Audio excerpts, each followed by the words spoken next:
Assalamualaikum warahmatullahi wabarakatuh.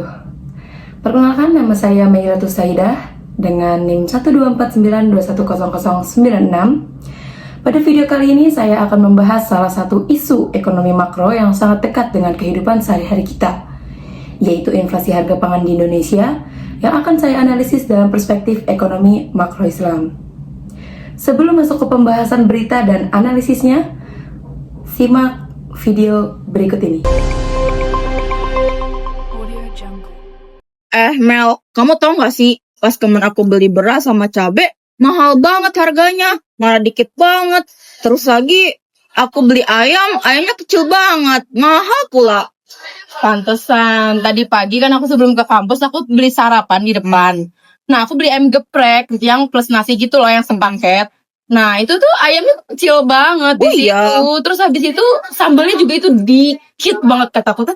Tumben, aku tuh minta ke ibunya, minta banyakin. Terus kata ibunya, emang lagi naik, Neng, kata gitu. Terus pas aku lihat nasinya juga, pas udah aku makan, kok nasinya agak jelek, yang kualitasnya nggak kayak dulu. Kan dulu mah putih banget, sekarang udah agak butak gitu.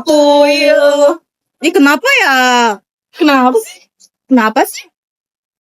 Nah, video singkat tadi menggambarkan kondisi yang saat ini banyak dirasakan oleh masyarakat, yaitu kenaikan harga pangan yang berdampak langsung pada kehidupan sehari-hari.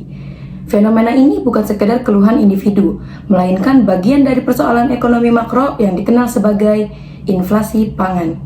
Untuk memahami persoalan tersebut secara lebih mendalam, mari kita pahami terlebih dahulu apa yang dimaksud dengan inflasi pangan. Inflasi pangan adalah kondisi ketika harga bahan makanan pokok mengalami kenaikan secara umum dan berlangsung dalam jangka waktu tertentu. Inflasi ini termasuk dalam inflasi sektoral, karena hanya terjadi pada kelompok barang tertentu, yaitu sektor pangan. Secara teori, inflasi pangan dapat disebabkan oleh dua hal utama.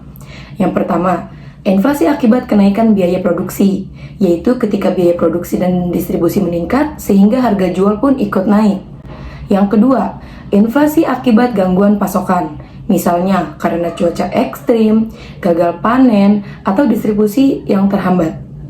Nah, contoh inflasi pangan dalam kehidupan sehari-hari adalah kenaikan harga beras atau minyak goreng yang berlangsung selama beberapa bulan berturut-turut.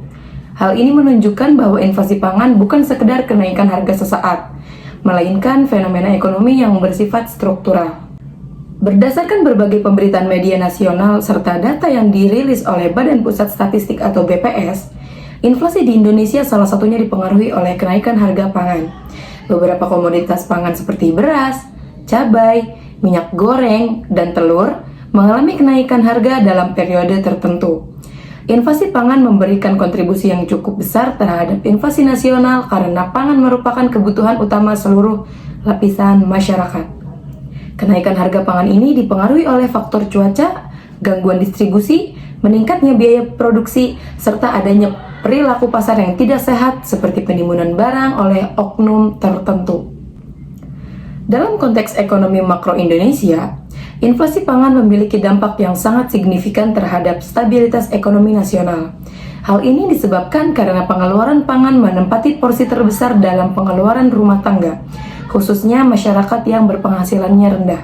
Inflasi harga pangan menyebabkan penurunan daya beli masyarakat, meningkatnya beban ekonomi rumah tangga, serta berpotensi meningkatkan angka kemiskinan. Selain itu, inflasi pangan juga dapat memicu inflasi umum dan menyulitkan pemerintah dalam menjaga stabilitas harga.